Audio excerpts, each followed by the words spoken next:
Alright guys, what's going on there? One Captain Namco here. Gonna run my 2004 Panasonic upright vacuum, which I got from church about a year, almost a year ago, or right at a year. Anyway, this is the one I slapped a LED light bulb into. I did away with the incandescent on this.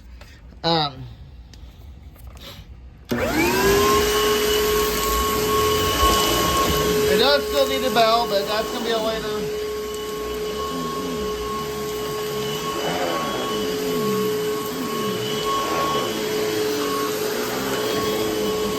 This is why I don't run this one very often.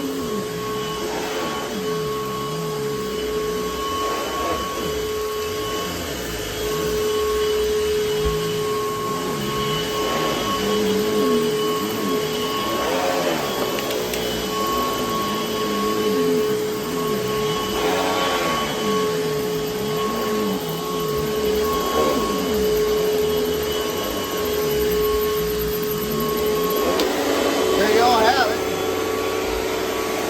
Alright, LED light. Alright, guys. Thanks for watching, y'all. Before I go, I just want to remind you guys that Jesus loves you and God bless.